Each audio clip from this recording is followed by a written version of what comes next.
and welcome to our video of when to use a C or a K or a CK when you hear the K sound in a word. So to start this off, I have the students take a piece of paper and divide it into 4. So we fold it in half and then fold it in half again, and then we draw the lines so that we've got 4 quadrants. The next thing that we do is we're going to start talking about when you hear the K at the beginning of a word. So we're going to use the left side and we're going to write B-E-G period to stand for beginning, and I chose green just because I think that green means go, so we're going to do that. And then what we're going to do is we're going to talk about when you hear the K in a word, it can be made with 2 letters. It can be made with a C or a K. When you hear K at the beginning of a word or before the vowel, you're going to most of the time use the letter C, because C is very cuddly and he gets along with everybody. So most of the time we're going to use the letter C when you hear K at the beginning of a word. But sometimes we're going to use the letter K. Now K kind of has a little bit of a problem because he kicks a lot. So let's draw a little shoe that he likes to kick with. Alright, so there's our shoe. And I'm not the best artist, but we're just going to go with it. So K pretty much kicks, but she won't kick her 2 best friends, I or E. So when K is before the letter I or the letter E, she's not going to kick them, so she's going to be fine.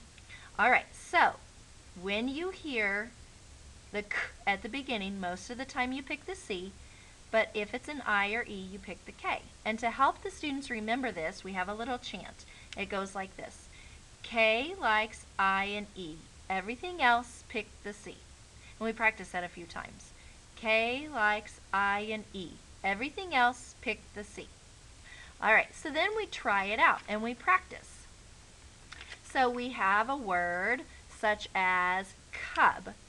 And so we listen for our sounds. So I'm just going to draw some sound boxes. And so K, B. Alright, now I have my K.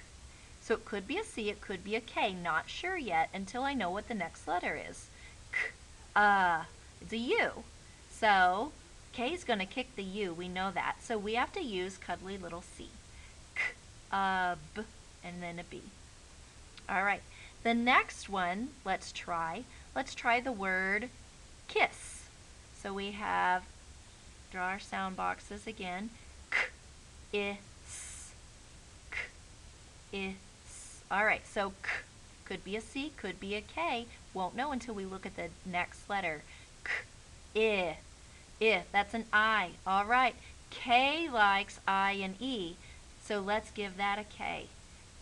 K, I, S, and S. And if you've watched my video on the big old baby letters, you'll know S is a big old baby because he's next to a happy vowel and at the end of the word, so you need to give him his identical twin so that he is not sad or scared.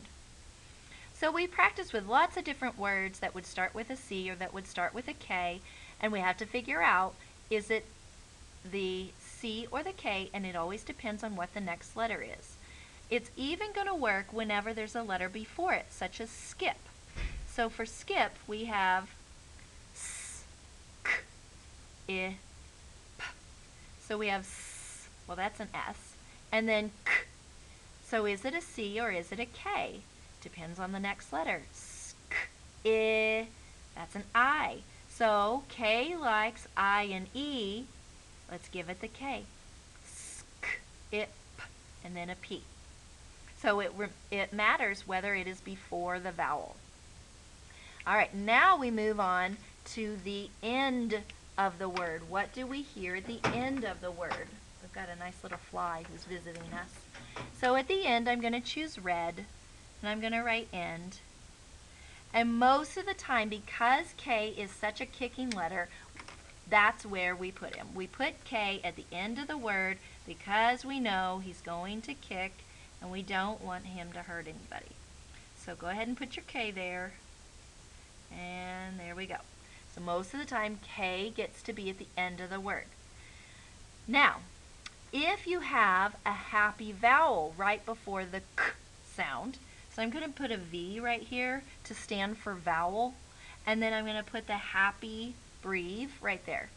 So it could be an A that's happy, saying ah, could be an E, eh, could be an O, ah, could be an I, a happy I, could be a happy U, whichever vowel it is.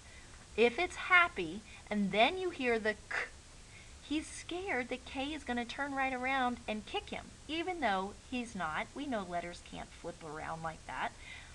But the vowel is scared. So he asks Cuddly C to please be in his spot and protect him from the K to be sure he's not going to kick. So if we have a happy vowel and then the K, we're going to choose the digraph CK. Alright, so now we try it out. So the first word that we're going to do is going to be the word desk. So we use our sound boxes and we go d, e, s, k. Alright, desk. So d, e. Alright, and is the vowel happy or mad? He's happy. D, s, k. Alright, I've got the k here. I have a happy vowel, but do I need to put the CK or am I okay to just put the K?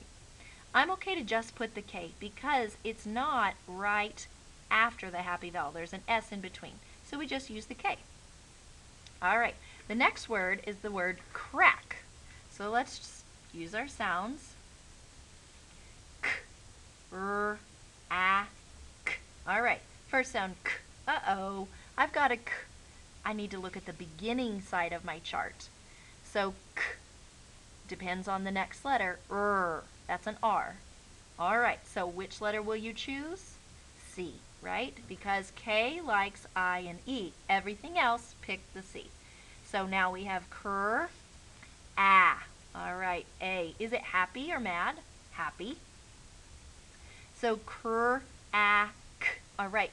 So the K is following the happy vowel sound, which means we've got to put the CK in its place, right? We need to make that happy A stay happy by keeping him feeling safe. The K's not going to turn around and kick him, so Cuddly C is in his place.